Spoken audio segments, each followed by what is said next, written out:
ओम नमः शिवाय। स्वागत है आपका मेरे चैनल जीपी भक्ति साधना में। आज हम आपको बताएंगे कि गुरुजी ने अपनी एक कथा में इस चीज की विशेष जानकारी दी थी कि जब भी हम दीपक प्रज्वलित कर रहे हैं तो इस बात का विशेष ध्यान रखें कि आपसे कोई गलती न हो। महिलाएं कोशिश करती हैं अपनी तरफ से कि दीपक प्रज्वलित करें और सभी देवी देवताओं का आशीर्वाद प्राप्त करें, परंतु कुछ गलतियां, विशेषकर यह गलती पूजा पाठ के फल को खत्म कर देती है। कई सालों तक दीपक प्रज्वलित करते करते हमें उचित फल नहीं मिलता। गुरुजी ने भी अपनी एक कथा में गोल बाती और लंबी बाती का विशेष महत्व बताया है। आज की ये वीडियो बेहद ही खास होने वाली है, इसलिए बने रहें हमारी इस वीडियो में।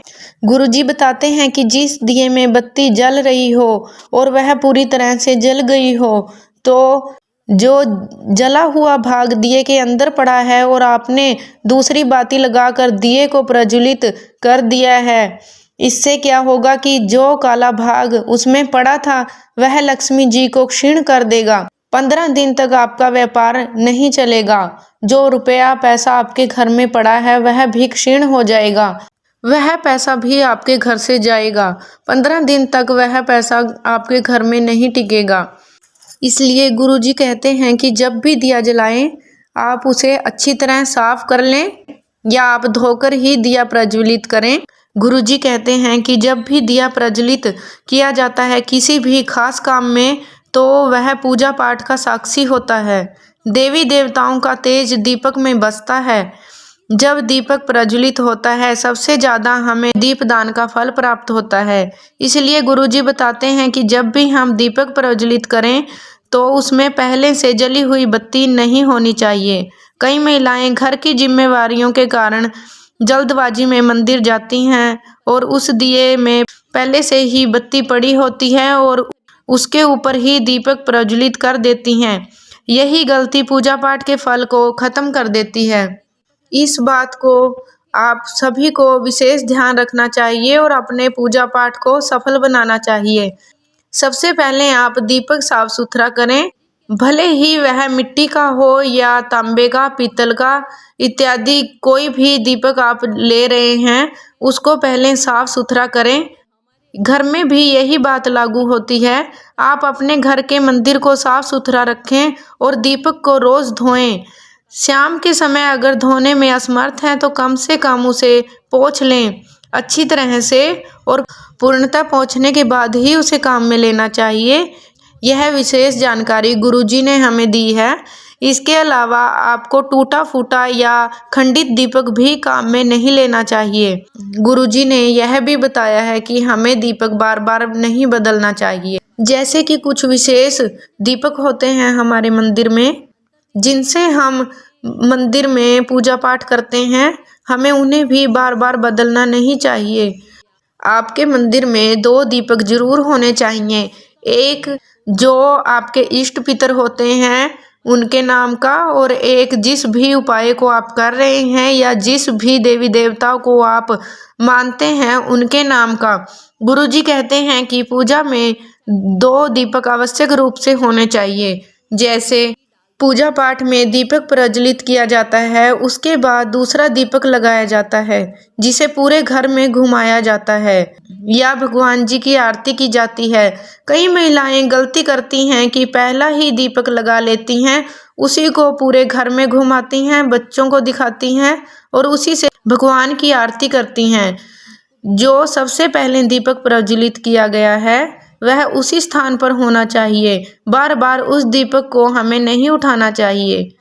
जो दूसरा दीपक आप जला रहे हैं आप उसमें कपूर भी जला सकते हैं या बत्ती भी जला सकते हैं, परंतु दूसरा दीपक अवश्य जलाएं। उसी दीपक को आप घर में घुमा सकती हैं। यह पूजा का विशेष मूल होता है। और साथ में हमें इस बात का विशेष ध्यान रखना चाहिए कि हमें कभी भी दीपक से दीपक प्रज्वलित नहीं करना चाहिए। कई बार महिलाएं दीपक से ही दीपक प्रज्वलित कर लेती हैं। यह दीप पूजा पाठ में दोष उत्पन्न करता है। इसके अलावा यह भी कभी न करें कि तेल व घी को एक साथ मिक्स कर दें। यह भी सही नहीं माना जाता।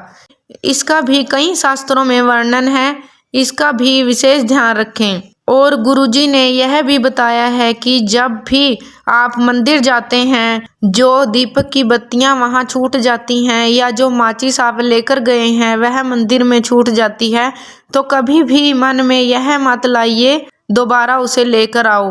हमें उसे लेकर नहीं आना है, परंतु जो व्यक्ति इसे यूज में लेगा इसका फल भी आपको ही मिलेगा। हमें यह बिल्कुल नहीं सोचना चाहिए कि मंदिर में माचिस छूट गई है या बत्तियां वहीं पर रह गई हैं या जल का लोटा जो हम मंदिर में लेके गए थे वो वहीं पर रह गया है, उसको वापस लेकर आएं। यह आपको नहीं करना है। अर्थात यह तो बहुत ही सुखद अवस्था होती है, जब भी कोई व्यक्ति इनका इस्तेमाल करेगा आपको पूजा का फल मिलता रहेगा। साथ ही हम सभी जानते ही हैं कि जो गोल बत्ती होती है वह हमारे देव पुरुषों के लिए प्रज्वलित की जाती है। जो लंबी बाती होती है वह माता रानी के स्वरूप, किसी भी स्वरूप के लिए माता रानी के लंबी बाती का प्रयोग किया जाता है। साथ ही हमें इस बात का भी विशेष ध्यान रखना चाहिए कि गोल बत्ती हमें कब लगानी है और लंबी बाती हमें कब प्रयोग में लानी है।